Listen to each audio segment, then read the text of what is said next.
Hello, and welcome to Art of Living Studios in beautiful Santa Fe, New Mexico. Today, I will do a demonstration on painting a still life. This is from the series of workshops called Art of Living Workshops, and this particular one is called Incredible Edibles Still Life. We grow our own produce at Art of Living Studios, and today we're going to paint two beautiful pumpkins that were left over from the fall. These pumpkins have some very interesting forms, very interesting colors to me, and I think it'll be a good opportunity to learn about painting with acrylics followed by oils on top.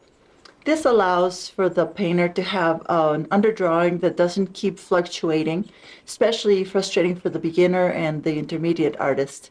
So I will demonstrate step by step, and I hope that you will stick around and see the completed painting in a few hours. This is called a La Prima style of painting, which means direct style of painting. There will be no underdrawing per se. So please stick around. And if you'd like to see a schedule of upcoming workshops, please go to my website, www.artistandrealozano.com. So first of all, I will set up my palette, and the colors I will use will be black, white, to do my underpainting. Okay, and my first step is to set up my materials. As you can see, I have a paper palette inside a closable box that is a palette. And my first step will be to add tone to my canvas. So for that, first of all, I've got gloves on because I do not like absorbing toxic paint through my skin. And using a small sponge, just a commercial type sponge, I will take a contrasting color to the subject matter, and I will dilute it with some water in order to tone my canvas. Now, this is pretty dark, so it just takes a little bit of paint and a lot of water to tone a canvas. What I mean by contrasting color is that my subject matter is mostly, I would say, green. That's the majority of what's going to be on the canvas.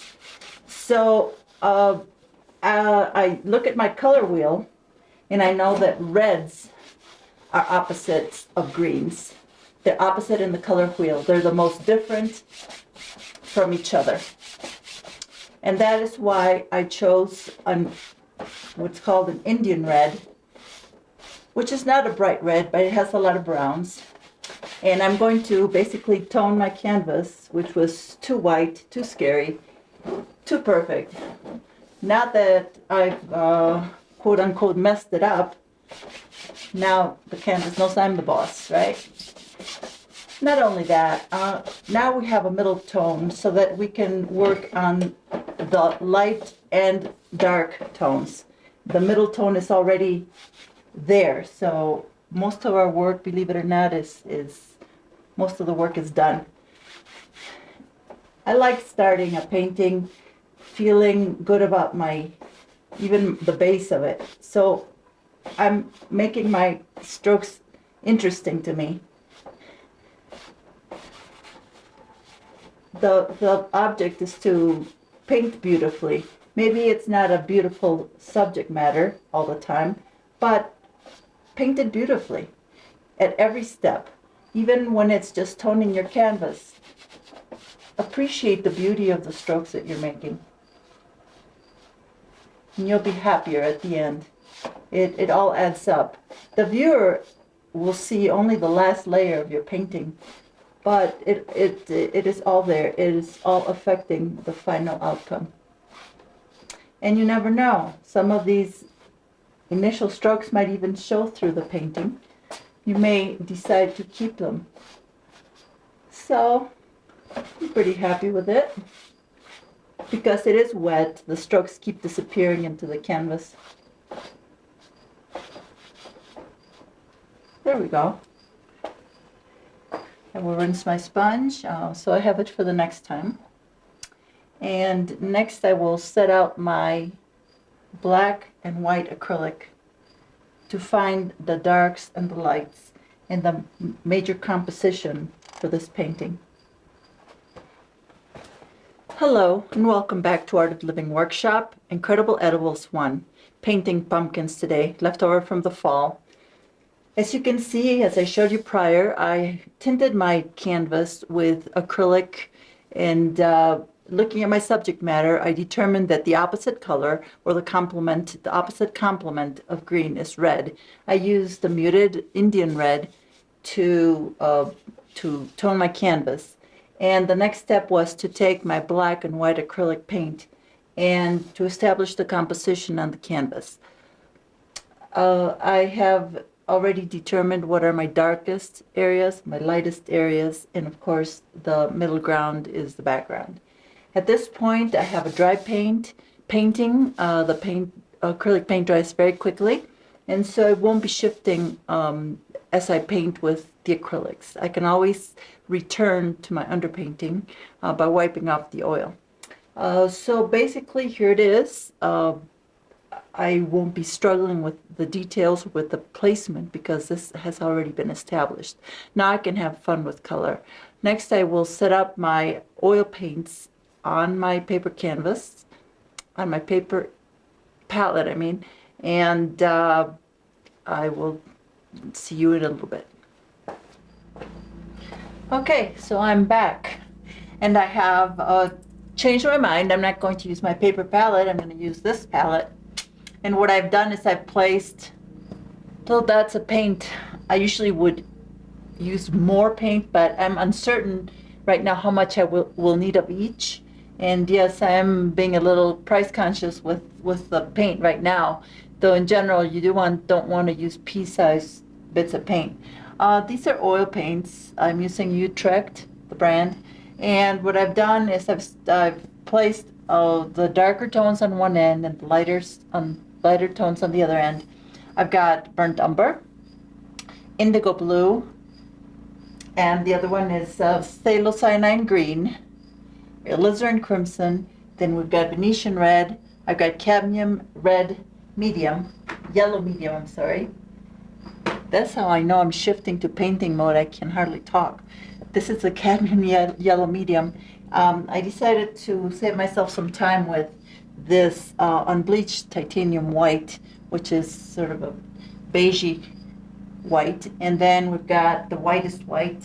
In this case, it is Utrecht white, non-yellowing. So I'm ready to start painting over my acrylic underpainting. And for my solvent, I'm using Gamsol by Gamblin. It's 100% pure odorless mineral spirits. I am using a combination of bristle brushes and acrylic brushes. When I first start the painting, I try to go with the largest brush I can to fill it in large areas and not have the temptation of dealing with detail. Detail will come at the very end. This painting will go from general to specific, and it will grow all around at the same time. So I also have this jar with a coil wire to help me clean my brushes. And then I've also placed some Gamsol in a little can so that I have, if I want to thin my paint with it, I'll have some clean solvent. So here I have a situation where I have a skylight shining light down on the subject, and there are door walls and windows over there, and so I have multiple sources of light, which will be interesting. I will start painting, working with the background as well as the foreground by using my dark colors first. In oil painting, it's a good rule of thumb to go from dark to light. The mode of application would be that dark colors go on thin, and they go on first, and the lighter colors will be applied later in a thicker mode. So at this point, you can see I can move the paint around because it is slow drying. Oils are very slow drying. I'm applying them very thinly, moving about. It shows a very neutral background so that the pumpkins themselves will be the highlights. They will glow against the dark muted background. All right, so as you can see, I'm not being very careful to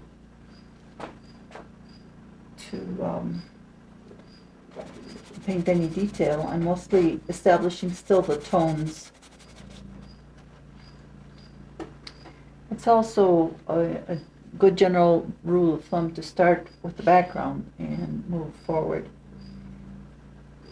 I am now mixing the green I have. Now this is a very bright green, so mute it down with a little bit of phthalo blue. And of course this is very dark. But until you put a mark down on the canvas, you don't know. It's better to put the wrong thing down than to not have anything on there. Because once you have a mark on your canvas, then you have a starting point. Then you can establish whether it needs to go darker, lighter, bigger, smaller, until you put something on paper and it's all in your mind, you have not begun. So as I am applying it, I'm also evaluating if it's the right tone and if it's the right hue. And by hue we mean color. Another word for tone is value, dark and light values. Incidentally, if you get the right values of light and dark done correctly, you could make this pumpkin purple. You could make it any color. The viewer will still recognize it as what it is because we first see tone rather than color. When you get up in the middle of the night, if there's a little bit of light, you will make it to the bathroom without too many incidents because you can still see tones. You can see the shadow of the big chair looming in the dark, and you will not run into it, hopefully. So, as I apply the color thinly, I'm still determining whether it's the right tone, the right color. There's a lot going on when you're painting. You're really having a lot of processes go through your mind. Fortunately, I'm able to speak and paint.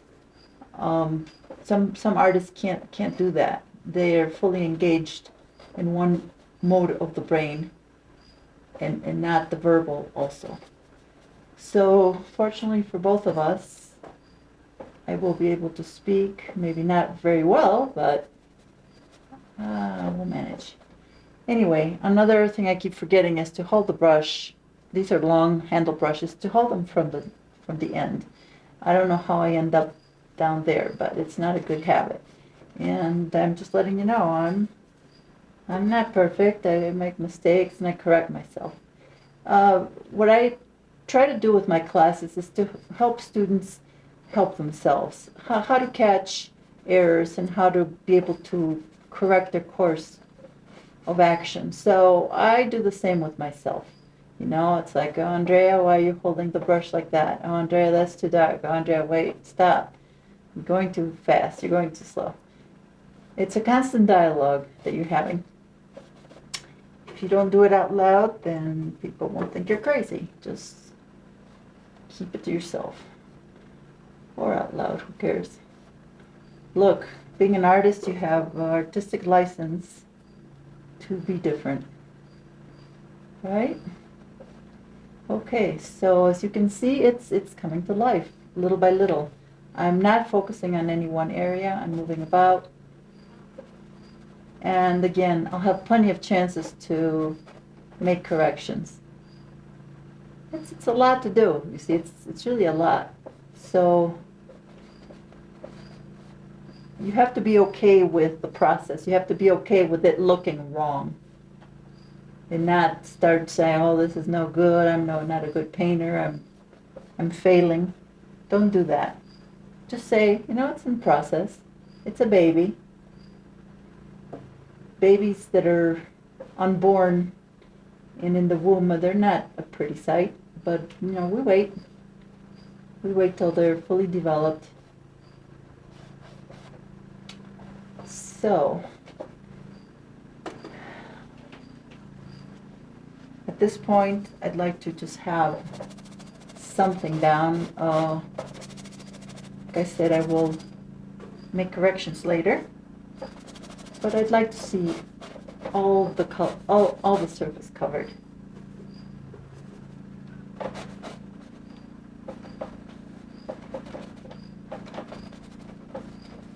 And it's a good thing I'm using a big brush. See, if I were using a tiny brush, that would take me forever.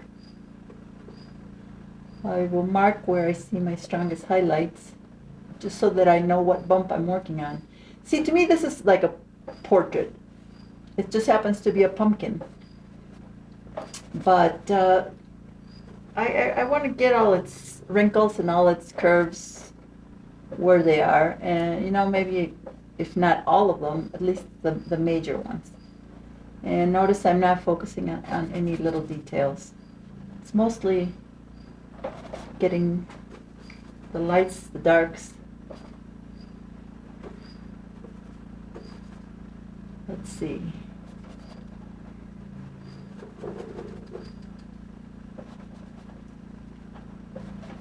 And as you can see, there's some little details. I'm going to ignore them at this point. I'm going to see right through them with my Superman vision, Superwoman vision, and ignore the small stuff.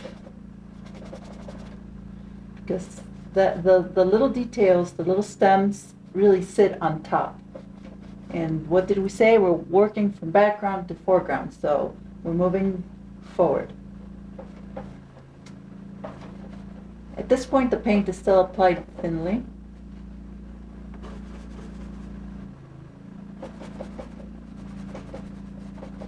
And again, if I get lost, if I can't see what I'm doing, I can always take the solvent and the paper towel and wipe off the paint so that I can get back to the underdrawing and get my placement again. So for instance, these are major bumps that are going to be important. So I can see them again because I wiped off the paint I had on it. Okay.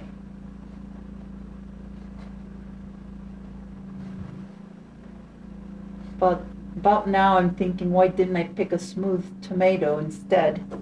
That's okay. I'm brave. We'll get through this. Try not to think of all of it at once, but just parts. I think if I work on each little part, eventually there will be a complete pumpkin there. So try not to get overwhelmed.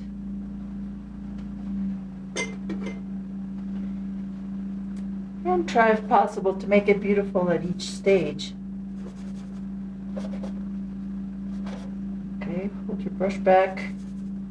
Holding it too close again. It's also important to step back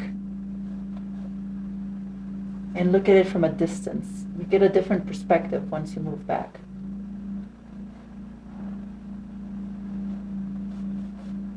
Okay. I'm going to overlook all the mini bumps. Let's go for the big bumps right now.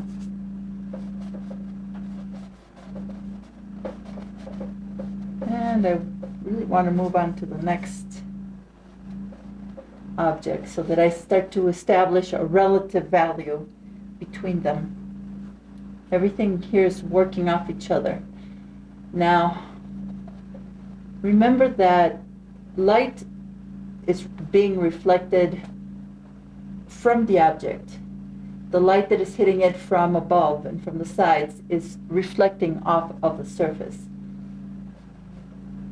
Also, what we're going to see is that as light hits the placemat, it also bounces off to the pumpkin. So in places where we would think there would be shadow, there's light reflected from this placemat onto the pumpkin itself. So there's a lot of things to notice. And again, I think painting is about being aware and asking, what is this? What am I looking at? Okay, well, I'm going to take a little break from the camera, and I will come back when I have blocked in all the objects. Well, it's been a full day of painting, and the painting is just about done. I have to go deliver the pumpkin. Actually, it's going to be part of a class project. It's going to be split open and the seeds given to the students. So anyway, I waited too long to paint the pumpkin, and now I've run out of time. So I hope you enjoyed the video. There's so much that goes into painting. I'm sorry that I couldn't do it all on camera, but this is the finished product.